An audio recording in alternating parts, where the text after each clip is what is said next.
Hi, this is Peter Gould, co-creator and executive producer. Hey, this is Gordon Smith. I'm the writer and director of this episode. This is Mark Johnson. I'm one of the executive producers. And this is Diane Mercer. I'm one of the producers. This is Skip Macdonald. I'm the editor of the episode. And starting off with an editing intensive sequence.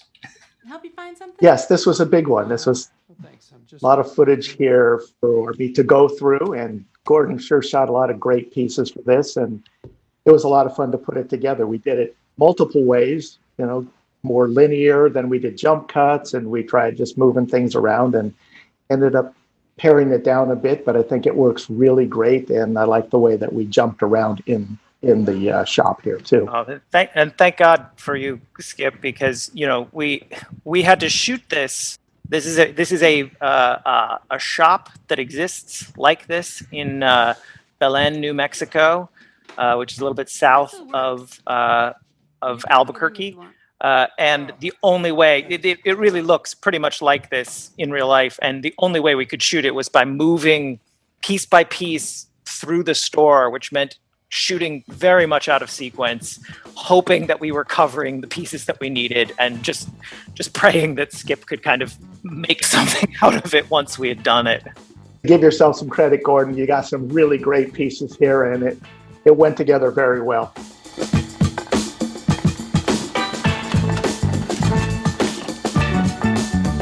And how much of this did you bring in? And how much of this was already here? Very little was brought in. A few key props we brought in. Our props department found the lawn darts. Obviously, they found the Buddhas, bowling balls, and the bowling balls. The stuff that was sort of either thematically or narratively important for the episode. But a lot of it was just there, just in sight. And we said, why don't you play with this, Bob? Why don't we try this? Let's see what this looks like. And he did a great job just rolling with it and finding things to play around with. That always makes me. Hey, this is one thing to mention about this episode. This is Gordon. This is your first first episode of television that you've directed. Is that right? That is correct. And what was that like? It was intense. I've spent some time on the set as a writer, sort of whispering in the ear of directors, and so I was like, "Oh no, I'm pretty well prepared for this." I was not prepared for it. I should have taken you, Peter. Taking your advice, you're like, you're probably not going to sleep very much, and I'm like, I'll be fine. And I did not sleep at all. Every night, I could maybe squeeze out 3 hours of sleep, but the rest of the time, my brain was just processing either the shots that we'd done or thinking about the next day's shooting or something. So I was exhausted the whole time. Well, you did a great job on this episode. It does not look like a first effort, believe me. And the other thing about it, I would say that if as long as you know that you're not going to sleep, it's just not as bad. I've made my peace with it. When I'm directing, if I get 3 hours and I'm up, then that's life in the big city, and I'm going to be fine. But by the end, that's sort of where I was. I would be like, all right, well, I went to sleep at midnight and it's 3 and I'm awake. Okay. I guess I'm going to get up and, do some shots, right? Not shots of alcohol, shot listing. I'm going to do some work, and which helped me get ahead, then I had the time to start prepping for sequences down the line. Especially there's a big sequence later that we can discuss, but that required a lot of thinking about and a lot of shooting over several days. How did you maneuver that nude scene? What's your day look like? The nude scene was great, obviously. We rehearsed it nude quite a bit. It was mostly just I was nude, they were nude. We were just all nude for a while to get used to it. And then I'm joking. I don't know that plays on this format, but no, it was great. They were very game and just were very clear about what they were comfortable with, and we figured out a way to respect that. And I told them very clearly what I had in mind, which we went forward with confidence and got. And then, something else that's unusual about this episode is that, of course, our DP for the show for years has been Marshall Adams. But this particular episode, the director of photography is Paul Donahue, who is usually our A-camera operator. And you guys teamed up and did an incredible job. And what was it like working with Paul?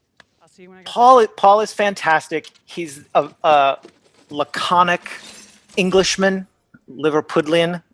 He's a man of few words, but he has an incredible eye. And luckily, I was able to prep with him quite a bit more extensively than we normally are.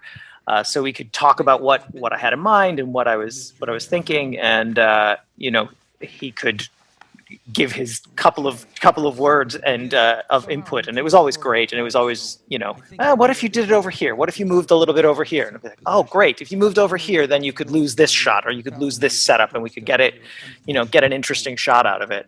So, especially in this sequence too, it was very much that. It was trying to find some interesting ways. We're in these interview rooms a lot, and figuring out how to shoot it and where the light should change to make it feel like we're not just repeating things, but both moving forward visually and storytelling wise. And of course, here we have our Sticky and Ron, Sasha Feldman, Morgan Krantz, both just such fun guys to work with. And we had the opportunity here with hair and makeup came to us and said, well, he's probably not going to be wearing a hat since he's in jail. What do you think his hair looks like here? So we talked about it and decided that maybe he had something shaved into the side of his head, which you can see there is the heart shaved on the side of his head, which we felt would be a subtle thing that we'd only catch it in a couple of angles, which we knew, because we decided to put it on this side of his head that wasn't sort of the favored side in the shooting, but we thought it would be a nice subtle joke to sneak in there. I am embarrassed to say I never knew that was there until just now when you said that. I can't believe I never saw that. I love that so much. Yeah, I thought it was a great touch also. I just love this scene for Bob too. He's just this guy. He's just on rails, and he's in such command after everything that was scary that happened in the previous episode. It's just terrific. This act actually has two kind of epic Bob scenes. There's this one, and then in a couple scenes, or actually it's almost the very next scene, right when he goes to lunch. Yeah. I just love the way Bob has to he does the instant calculation that it's $4,000. It's just there's so much detail in these performances and in this scene. It's just wonderful, really fun. Yeah, it was great to sort of see him get his mojo back from, as you say, from last episode here through dealing with these knuckleheads. It's kind of a little bit of a pick me up, I think, for him. Mm-hmm. It's after the wallow of it. Yes, I think it's definitely a pick me up, and I love this. Lost Lunas. You twerps even know who I am? I am Saul Goodman. Okay, you think 4K is too much? Yesterday I got paid $8. The Cardinal Sin of a Commentaries. We're going to start watching the episode. I know. That means it's a good one. Yes. Just his indignation there is so much fun, and Bob was so great to work with throughout. He called me up when he when we were getting ready to prep, and he's just like, listen, okay, I want to talk to you, because he of course is a director as well, and just wanted to sort of talk me through his process and how the cast works, and what he thought was working well with other directors this season. So it was very helpful. He give you a rough time as a first timer? Oh, of course, but but he gave me what I needed, and he was very supportive. So I wouldn't expect anybody to not give me a rough time as a first timer on this show. So I will say I think Bob has been generous with the director. All the actors have been generous, but I think Bryan Cranston was known for playing tricks on some of the writers who came in to direct, and I'm happy to say he didn't do that with me. Maybe he knew I couldn't take it. I'm so happy that Bob did not do anything like that. I think I would have broken. Oh, and here we are. Here we are Yes. back in Fork. With the wonderful Patrick Fabian. It's actually Saul Goodman. I changed my name, but Lawler, you're federal, right? A District of New Mexico. That's me. Thought so. This is a gag that was from the writer's room when we were like, what would he say to this? You know, we're like, oh, but Hamlin's probably glad handing some muckety muck. What would he say? And somebody made the joke. I can't remember who. Your gavel work is legendary, and I was glad to get it in. And Bob nails it there. Is this an actual restaurant you're shooting in? This is an actual restaurant we were shooting in. Yes, this is Fork, where a lot of our fancy meals take place. So also in the same way, like, having Paul and being able to go to this location and say, okay, where have we shot before? How do we want this to feel different? How Hamlin has a big proposition that he's going to make. How does he kind of control the space in a way?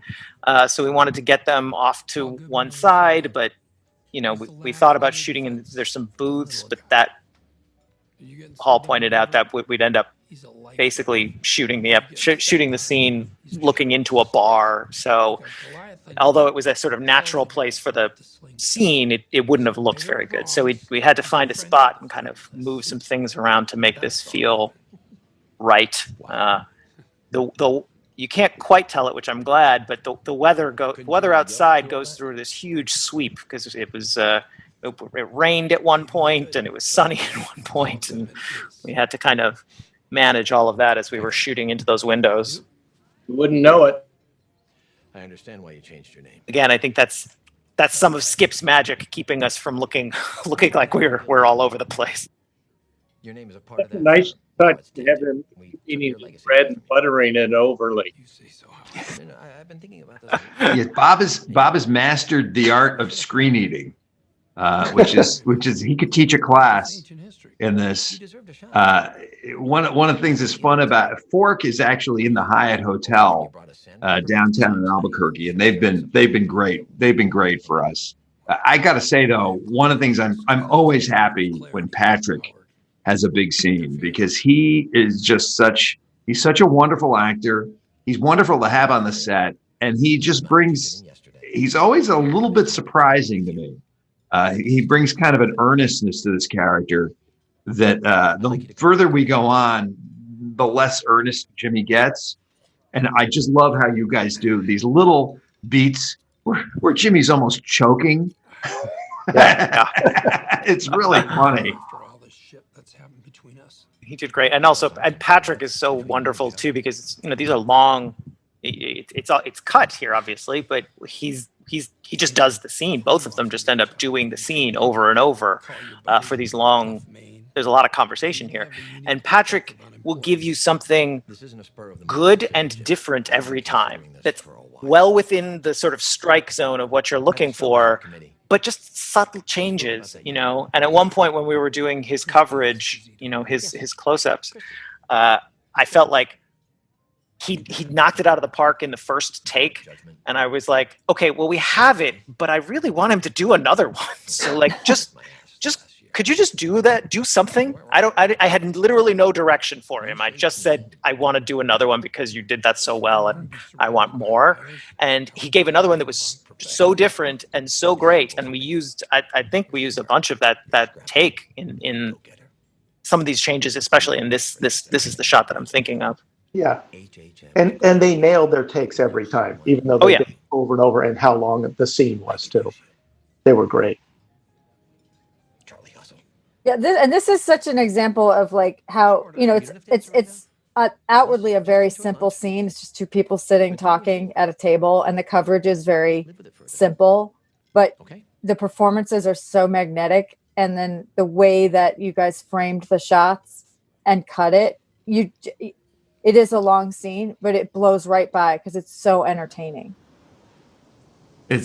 I loved Bob draining the glass at the end. That was something. These little moments in the performances are just so brilliant. I think in the script, and we had kind of thought that he might be done with his drink by that point, but he was nowhere near it, and it was so much more fun to just be like, just finish it, just drain it, It's get so it out. fun. Yeah. I love this moment. The hug is so good. It's so good. We Just a have little too long. we have so little physical affection in any way in the show, and when Yeah. it's between these two characters who don't have that relationship, it was very fun. There we see the title of the episode, Driving Away. Hamlin's Enlightenment, or Pseudo-Enlightenment, on the license plate. I think it's a genuine enlightenment. If you glance at the package, it'll give you That's my Yes. opinion. The most enlightening thing you put on your car, right? That's enlightenment. Been in touch with the FTC, the FCC. Well, he's getting awfully generous. We can talk about this later. Yes. And of course, Rex, Lynn, and Karapivko, I love these actors so much. They're so great in every scene, and they're both really nice people. Super nice. And I had Kara had some questions about just making sure that she knew everything about, like, she has all this sort of pocket dialogue stuff that's not really meant to be featured. It's just to sort of make the scene feel like a real scene. But she wanted to make sure she understood all of it so that she wasn't just bullshitting. You know what I mean? She called me and we had a long conversation about, okay, this is what that means. This is what that's supposed to be. This is how it ties into the larger story and the business that you're doing here. And she just was so detail oriented about it, which I really appreciated. Shored up all of the drainage along the arroyo. And they have repaved 10 miles of roads in the vicinity. So that would not only speed up our construction, but make for a We more... do try. We try to get it at least within I try, within a ballpark that doesn't feel too bullshitty. That if you watched this and you were trying to build a call center, you might get some ideas about things that you have to think about. This is how we're trying to build an audience. Is we want everyone who wants to have their own call center to watch the show, so they can learn all the pitfalls. This is also Amy Masterson as Steph, and she's in a lot this season, and she is great. She is great. She had a lot of business because she's really running that slideshow, which had to be synced up and keyed into a lot of things that were going on and dialogue cues. So she did a great job. Kim, let me ask this real plainly. Of course, Rex, in his inimitable sitting style. The side sitter. Side sitting his heart out. And the side sitting is something that we observed in previous episodes that made it. It's just something that Rex has been doing, I guess, as part of his characterization. And this is one of the fun things about making a show this way, is that we get to learn from the actors. We get to learn from the scenes as they're actually executed, as we think about stuff that's coming up. I feel like Kim. Yes, I feel like that helps make the characters feel like people, because you take the things that the people are doing as people, the unconscious parts, and you add them to the characters, so the characters start to meld with the people in some way. I don't know. That's a beautiful way to put it. Skip, what do you think about when you get dailies on a scene, like, let's say, how do you approach it? How do you decide where to start? Well, I kind of first read the scene again and familiarize myself with who the scene's weighted towards and the basic concept of the scene. Watch all the dailies, and then it's kind of like what's going to be the biggest impact to get us into the scene. So you kind of work that way, and I try a couple different things as we're working on them, and a lot of times it's just hit and miss. You try a few ways, and this one worked very well to have her coming out close, so you know who she is, but not quite sure what's going to happen yet, and then you'll see Mike pull up. So it kind of worked that way for us. When you're cutting these scenes, let me ask you this way: are there a lot of versions that you've tried that you don't show anyone else, or is it more about you kind of know what you're going to do and then you execute it? Well, Does that make any sense? Yeah, it does. A lot of times I have a good idea of how I'm going to execute it after I've watched all the footage. But once you start cutting it, sometimes it's like, okay, this works, but I have this idea. So depending on the complexity of the scene, there's quite a few scenes I do have multiple versions on, and I find one that I think works the best for me, and that's the one I go with. So if wherever in the cutting room and somebody says, this isn't quite working, I do have other versions, say 60% of the time, that I can go pull from and say, what do you think of this? So it depends on the scene, but I do usually have alt versions. It seemed when we're sitting there with you, it always seems like kind of a magic trick, because it seems like you've seen all the angles and you're so self-effacing, but it always seems like you kind of have this feel for every frame that's been shot. It's really remarkable. Well, thank you. And I continue to just strive that way to make sure that we get it as close as possible for everybody. And it's an easier process from that point on. And just to say it, it's like, this is just not a show that you can get by as an editor, not having seen all the footage. Like, there are shows where you can do that. You kind of, if sometimes on a network show, you have to move so fast. And, but here we comb through everything, right, Skip? I mean, you have to know this footage inside and out. And because a lot of times the moments are not made during the dialogue. Right. And like Gordon said, with Hamlin, he gives you so much from one take to another take. Yeah. They're all great choices. And most of our actors do that. So if you don't look at something, you could be missing something that's really great. So my philosophy is look at absolutely everything, even before action and after cut, because there's some little gold pieces in there too. Sandia Mart the night of the 30th, is that correct? Got in at noon, left at midnight. I will say this is one of my favorite suits on Bob. This shiny suit. I think we saw it a couple seasons ago. Might have even been season 2. We did. That we started with this one. Jennifer Bryan is. I want her to dress me. I think we did. Me too. Yeah, I think we saw this in 207 when he's trying to get fired for dressing too loudly and doing all of that stuff. So I think it was introduced back then. It's a great suit. It's a great suit. And it has even more of a shine on it in real life. Like you can see it a bit in the dailies and in the footage here, but my God. It's almost cousin-like. It's like not quite shiny enough to be a cousin suit, but it is definitely trending cousin. Oh, that is an interesting observation. I had not thought of that. One thing that's kind of funny is that Gordon had the idea to use this gimmick that Jimmy does here, where he's got a fake defendant sitting with him at the table for the witness to identify. But I think that might have come from. Tell me if this is right, Gordon. This came from an anecdote that I think I was told. I went to Mark. Actually, has a friend who teaches at Stanford. And I went up there, and Ray went up there, and it was like an ethics seminar that they were interested in talking about Better Call Saul for lawyers. And we heard all these great anecdotes of lawyers who've done things that are so much weirder and trickier than anything we've had on the show. And this was one of them. Yes, that is exactly right. So this is ripped from the headlines, as it were. But it really happened. Yeah. This is one of those ones where you're like, oh, really? Could he have gotten away with that? Yeah. I don't know about that one. Yeah. And what's funny is we wanted to show, I think when we were talking about it, we felt like it would be helpful to have Kim see what Saul Goodman is in action as she's thinking about enlisting Jimmy to help her. And she knows that Jimmy will be underhanded, but she hasn't really seen Saul Goodman in action. And we were just trying to brainstorm, like, what would that look like to see Saul Goodman in action? And weirdly enough, as Peter said, like we went to reality rather than to something crazy that we completely made up out of whole cloth. Diane, can you talk about the shot? So this is a composite of the two. It's one take essentially that we dissolved from later to earlier.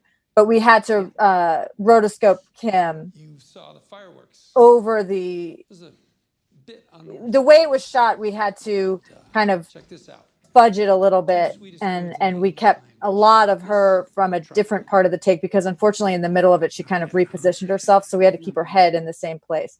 So Rodeo Effects, our VFX team, wonderful people, figured out a way to keep her still and then make the people behind her, fade out, and that did entail kind of rebuilding their figures a little bit as we did a wonderful so that nobody disappeared while they were moving through because of whatever Kim was doing in the foreground. Pretty complicated, but it looks really beautiful in the finished product. You'd never know. And to be fair to Gordon, I think it was an idea we had in post.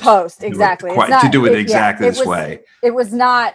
It was one of those things where you just had to figure it out how to get it done later, which we do that a lot. So Gordon, is this the complicated scene you were talking about?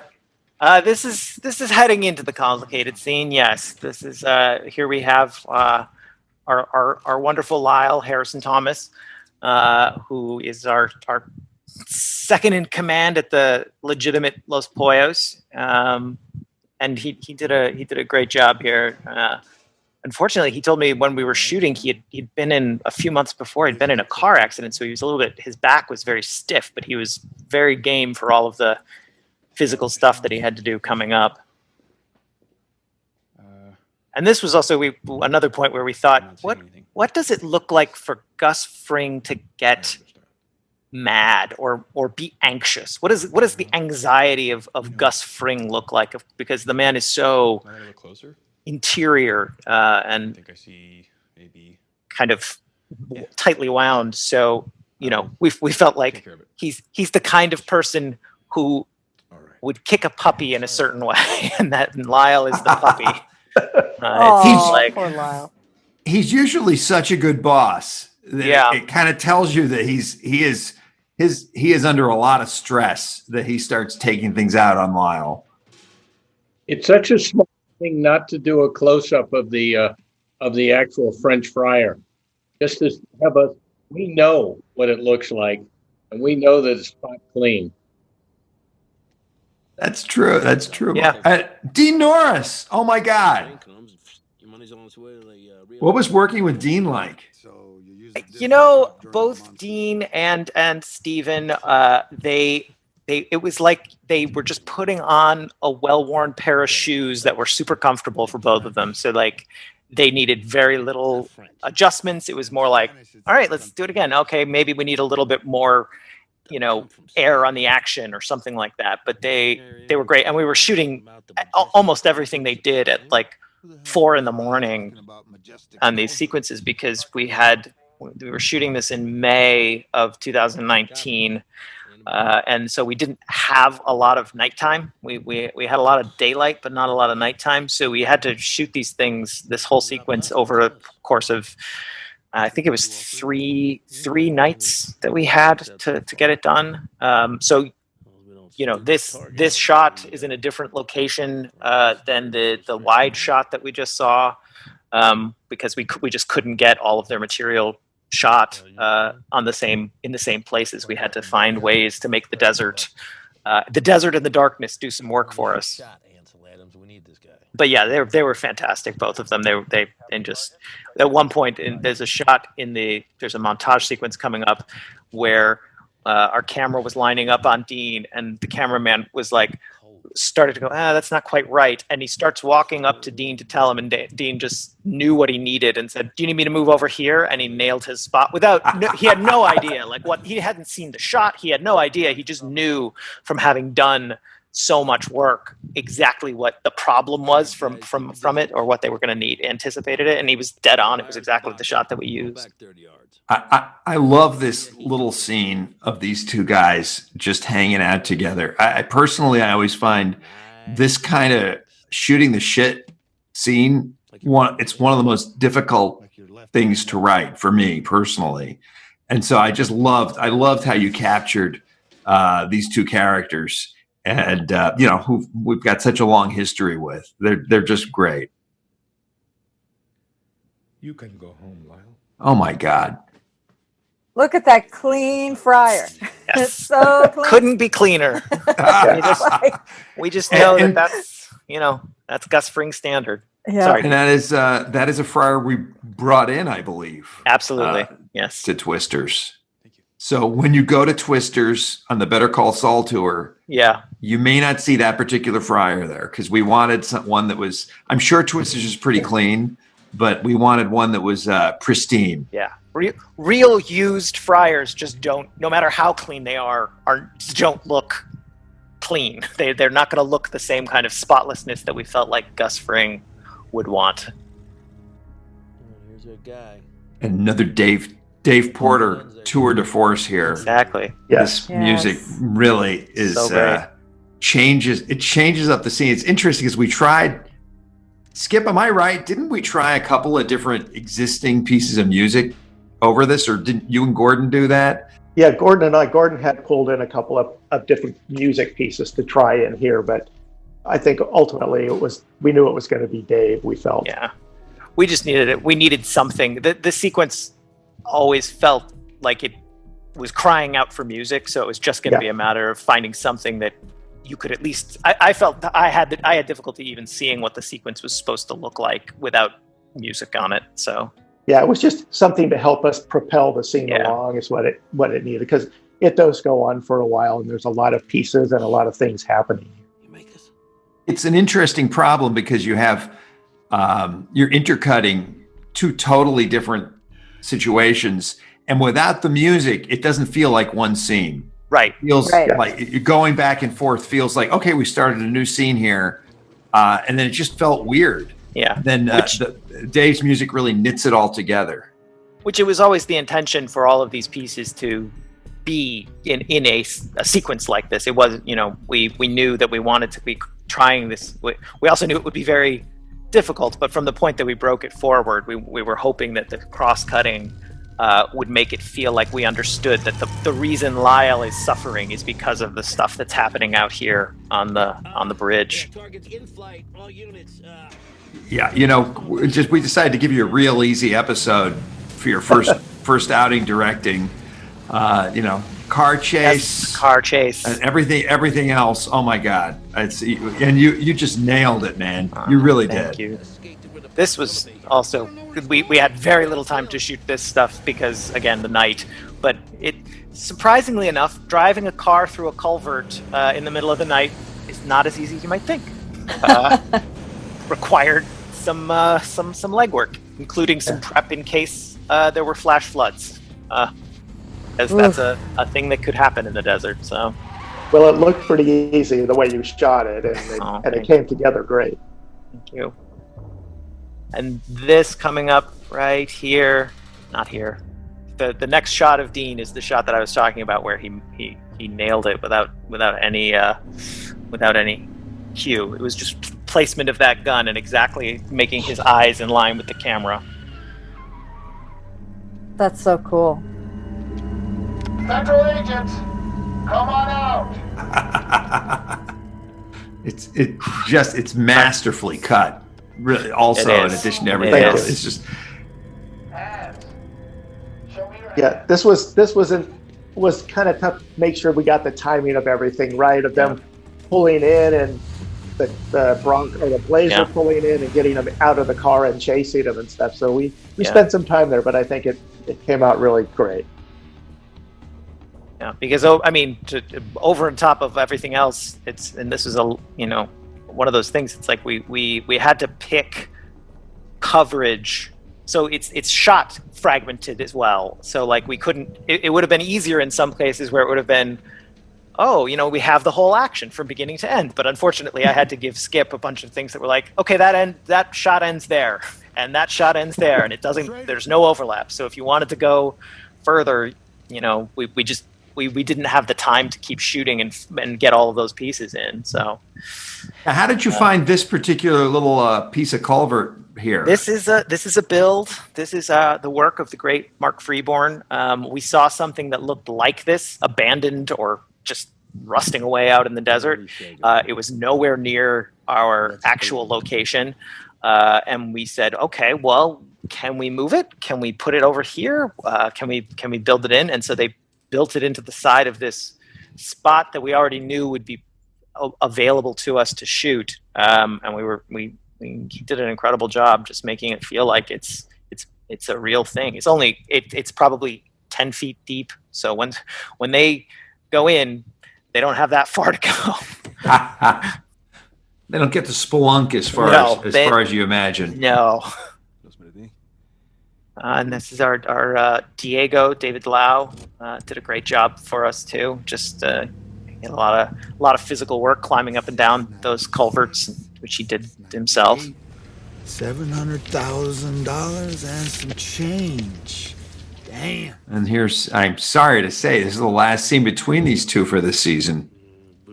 For the season, yes, but and this was another one we had to kind of figure out. In my recollection, Peter, where we were trying to figure out what the takeaway would be, because we knew that we wanted to protect for the idea that that this didn't feel right, because it's such a setup on Gus's part that as much as it is a win for the DEA, it's still for our ace for Hank Schrader. I think he kind of feels like there's something I didn't get to pull this chain all the way to the end. I didn't get to play this out as much as I would have liked, but he can't show that to the troops. That was I think the choice that we figured out at a certain point, that he wasn't going to show his troops that he was anything other than excited about the work that they did, because he's a good boss. And there are actually extras in this scene who were on Breaking Bad in the DEA. Mm-hmm. You can see some mustache right there in this shot. Show my appreciation. I just love his body language here. I used to roll this back and forth in the editing room and just watch it again. It's just he's just terrific. Dean Norris is just a treasure. And speaking of treasures, Giancarlo Esposito. He was so great and such a generous actor to work with, and when there's whole sequences here built around him sitting and with his hands next to a phone, and when we came in to start working on it, he's like, okay, I thought a lot about it. Here are some poised sitting positions I can give you. I can give you this. I can give you one of these. And he just sort of changed a little bit. And, he could tent his fingers or put his hands on the table. And we sort of talked about what felt right to him.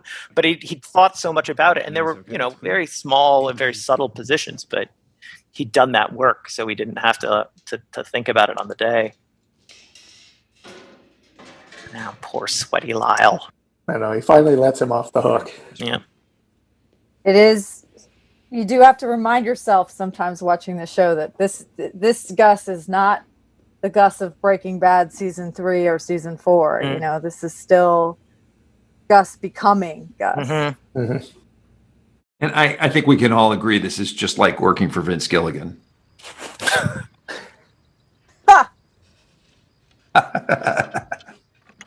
That was a joke. Here we are back at Mr. Acker's place. Barry Corbin. This jacket is made from the same material as my tux, so every time I see it, I think, oh yeah, I like that color. Great Barry Corbin. Mr. Acker, my name is Saul Goodman. I'm an attorney. The challenge or some of the challenge here for was just, he's so great and he's so natively what we wanted, that it was like just encouraging him to be like, just don't put too much on it, because you already know it. You're doing it. You don't need to push it. You just do it. And he did, and he would, and he'd nail it. Just look. What do you see? He has that energy. It's that little take he does there. Yeah. I still can't believe we did this. Yeah. What's amazing, there actually is a picture there, isn't there? You don't really get a good look at it. It's very blurred, and it was photoshopped from a picture of a horse and a picture of a person, but it is there so that in case we didn't want the actors to feel like it was too, they don't want to have to imagine too much as they're working. and they have the appropriate stuff to react to. This is a terrific shot. This is just, you guys did such an amazing job finding this place, which again is down out in the boondocks. But it's so desolate, and it felt so perfect as a place under construction. It just felt like this is where you would place something in the middle of the desert here.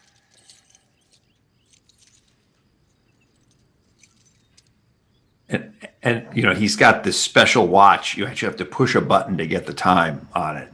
And so Bob is very specific about pressing that little button to look at the time. And I love it. Why would you own a watch that has to be interacted with in order to get the time? Just makes, I don't know. We just came off the Teachy Straps hat, which was seen in the teaser, which sort of cue us into the fact that he's gone someplace where whatever he did in the teaser, we've now caught up with.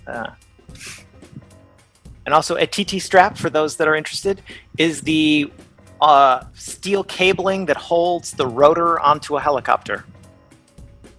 Don't ask us how we know that. Don't ask us how we know that. It's just a thing. It's something you learn in film school, really.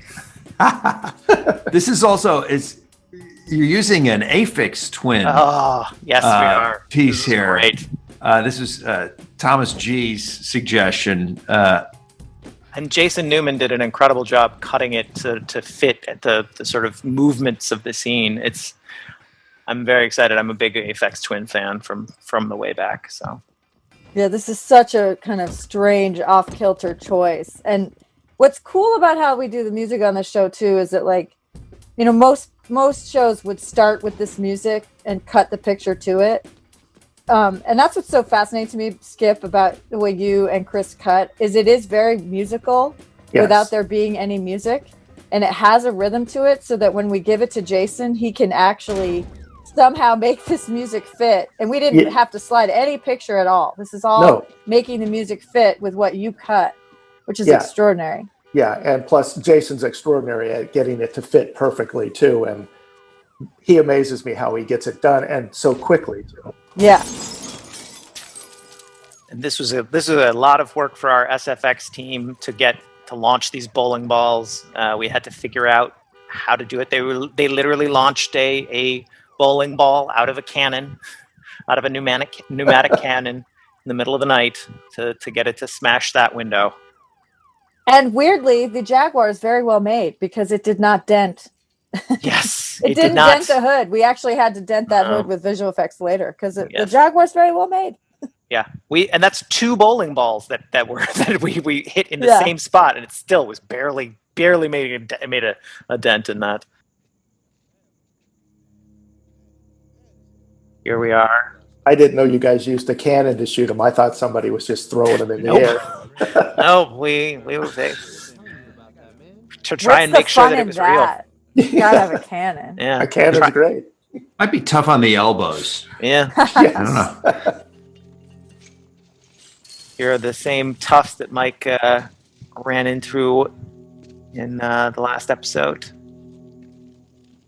He is on feeling very self-destructive. What's it like working with Jonathan Banks? After he punches you in the heart, it's okay. You get used to it. You catch your breath, you move on. He's fantastic. He's very sick as a dog this night too, and he was still out there. He's like, I asked him how much he had, and he gave me everything he had, and then he went home. But he did a great job. Such a great cut. Yeah. It's interesting because that scene you had enough footage to make it play twice as long, but I think it's kind of perfect the way it is. Now this is our introduction to a place that we talked about a lot. It's what we've always referred to as Fringtown.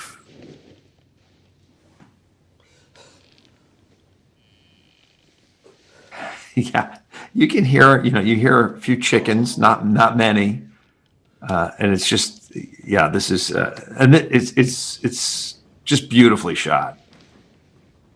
And this is in a real sort of historical site that we obviously redressed, but that it's a pueblo north of Albuquerque that even just getting this degree of texture and these locations, we just couldn't really build. We talked about whether we could build it or what, but it worked out to kind of move into these. Look at that adobe, that's so beautiful. Yeah.